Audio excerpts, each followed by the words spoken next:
तीनों निर्दलीय विधायक आपके सामने पेश हुए हैं, 2:30 बजे आपने बुलाया है।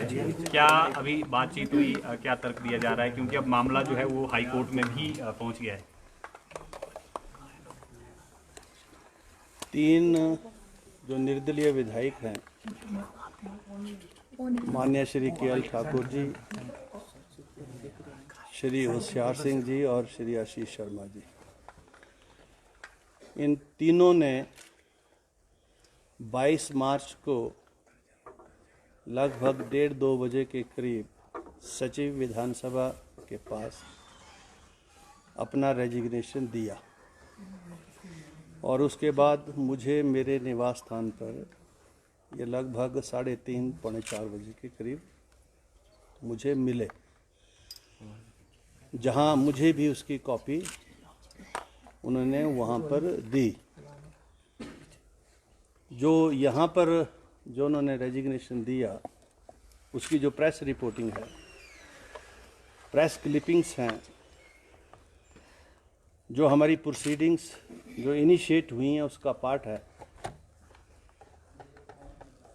उसमें माननीय नेता प्रतिपक्ष श्री जयराम ठाकुर जी, और जब वो मेरे निवास स्थान पर आए तो उनके साथ 2 माननीय विधायक भारतीय जनता पार्टी के डॉक्टर जनकराज जी और बलबीर सिंह वर्मा जी उनके साथ थे, और एक आध मीडिया का भी व्यक्ति था। और दूसरे दिन एक पिटीशन जो है 10-12 जो माननीय विधायक कांग्रेस पार्टी से हैं, जो मंत्री भी हैं, उनकी तरफ से भी विधानसभा सचिवालय को प्राप्त हुई। और जो नियम हैं हमारे, उनके तहत जब भी कोई विधायक अपना त्याग पत्र दे तो उसका एक फॉर्मेट है, उस फॉर्मेट के मुताबिक हो, और उसके आगे जो रूल्स हैं, अगर वो व्यक्तिगत तौर पर आता है, वॉलेंटरी है या इनवॉलेंटरी है, और अध्यक्ष को ये लगे कि जिन परिस्थितियों में उसने त्याग पत्र दिया है उन परिस्थितियों की खोजबीन करना आवश्यक है, ज़रूरी है, संविधान के मुताबिक, लोकतंत्र के मुताबिक, तो अध्यक्ष जो है उसके लिए संवैधानिक तौर पर, कानूनन तौर पर अधिकृत है।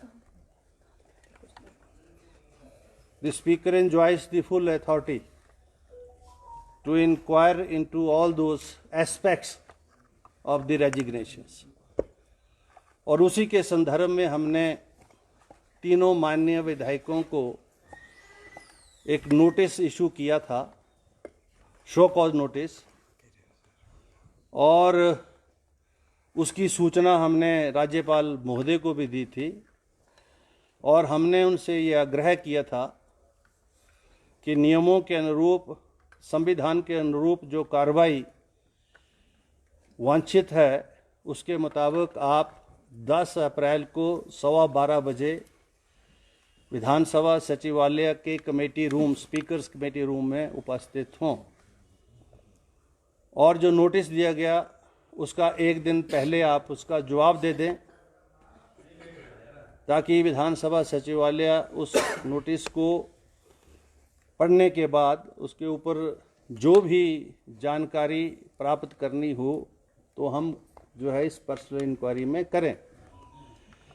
अभी वो तीनों माननीय विधायक अभी अपीयर हुए इन पर्सन, तीनों की हाजिरी मैंने रिकॉर्ड पर लगाई है, और मैंने जो नोटिस शो कॉज हमने दिया है उसकी जवाब के बारे में उनसे पूछा तो उन्होंने कहा कि हमने जवाब इस संदर्भ में देना है।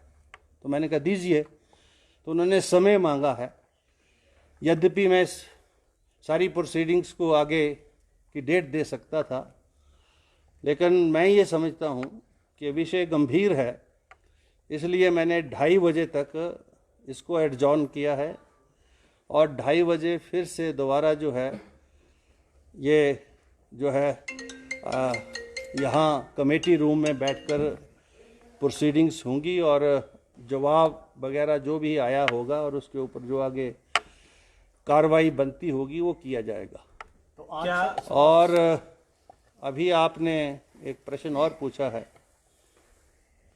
कि माननीय उच्च न्यायालय में भी इस संदर्भ में आज रिट पटिशन जो है इन मान्यों के द्वारा की गई है, तो उसकी जानकारी आपको होगी कि उस रिट पटिशन जो माननीय उच्च न्यायालय में इन्होंने की है वो अभी लगी थी सुबह 11 साढ़े 11 बजे, जिस पर काफ़ी देर हाई कोर्ट माननीय उच्च न्यायालय ने सुनने के बाद उसको जो है 24 अप्रैल के लिए जो है उसको एडजॉर्न कर दिया है।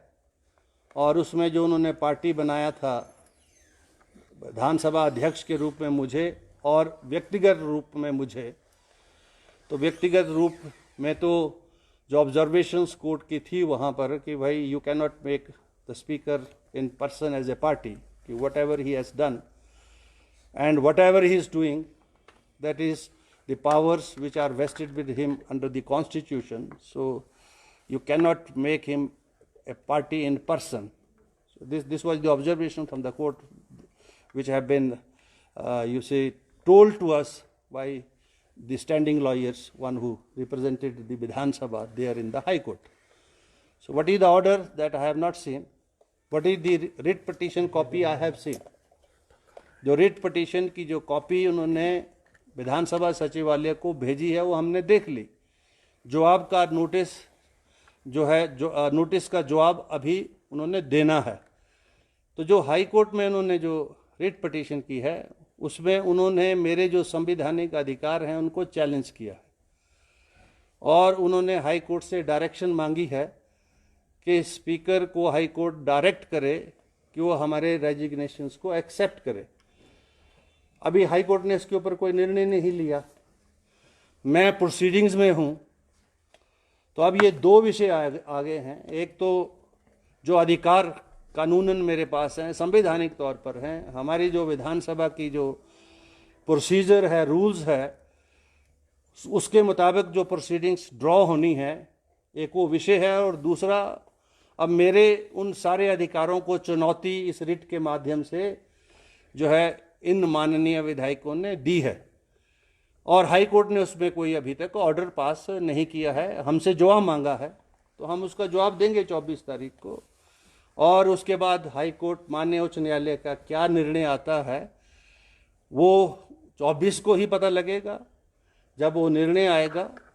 और चूंकि अब ये दो पैरेलल प्रोसीडिंग्स स्टार्ट हो रही हैं तो स्वाभाविक है, क्योंकि अगर मैं इस प्रोसीडिंग को कंक्लूड भी करना चाहूँ तब भी नहीं हो पाएंगी, क्योंकि द मैटर इज नाउ सब जुडिस and pending with the honourable high court.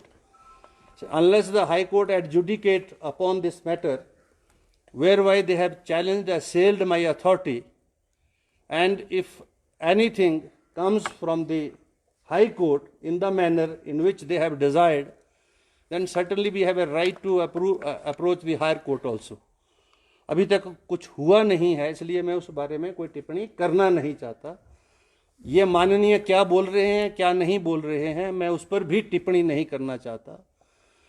क्या इनके रेजिग्नेशन संवैधानिक तौर पर वाजिब जायज़ हैं, मैं इस पर भी नहीं बोलना चाहता, क्योंकि प्रोसीडिंग्स अभी पेंडिंग हैं।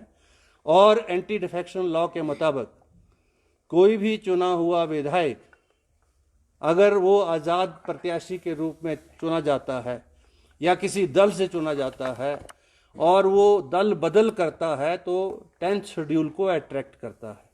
और कोई इंडिपेंडेंट भी चुना जाता है तो वो भी 5 वर्ष के लिए चुना गया विधायक है। जब कभी वो पार्टी ज्वाइन करता है तो he also attracts the same provisions of the anti defection law. एक तरफ तो वॉलंटरी रेजिग्नेशन है, दूसरी तरफ जो है ये विषय भी है।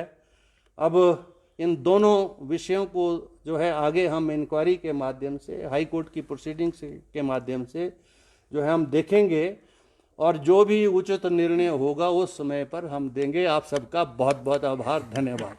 दूसरा आग्रह आप सब से ये है कि ये स्पीकर चैम्बर है और अगर किसी भी माननीय विधायक को अगर कोई बाइट देनी हो तो वो नीचे जाके जरूर ले लें। आप यहाँ पर जरा कृपा रखें। धन्यवाद। Thank you.